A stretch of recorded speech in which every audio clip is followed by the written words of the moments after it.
Media is everywhere, but you may be wondering, what is the definition of media? It can mean so many things. Well, let me show you. When I hear the word media, the first thing that comes to mind is social media.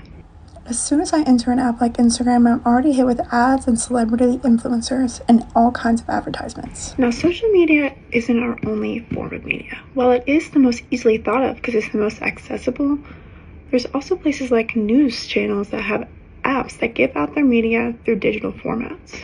Let's take a look.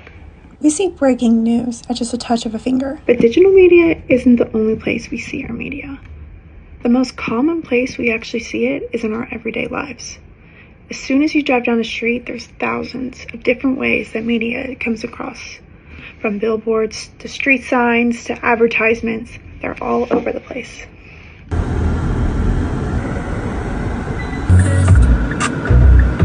We may not think about these things as media because we're so used to seeing them in our everyday lives, but even things like logos and branding and advertising are the most major ways that media comes across to us. Magazines are full to the brim of advertisements, so let's take a deep dive into them. A magazine like Vogue is full of big-name brands and designer industries, like Prada, Chanel, Dior, Gucci, and moreover, celebrity endorsements. There's also some examples of samples given out within the magazine and even a QR code that takes you directly to their website. This next page has an example of media all over the place, from food signs to movie posters to even McDonald's branding in the background. After looking at all of these examples of media, it was kind of shocking to see how many are really in our everyday lives. For example, just looking in my closet and seeing all these different brands of clothes I have or products that I have in my drawers, it was really surprising to see.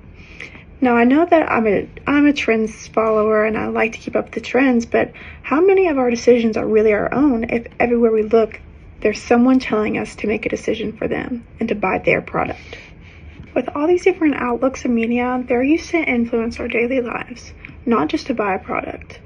With media on news outlooks, for example, they want us to think a certain way.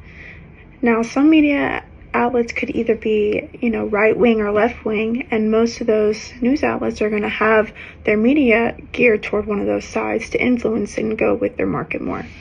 But it's kind of scary to think about how much they're influencing us. Is all of our media skewed to make us think a certain thing? How much of it is real?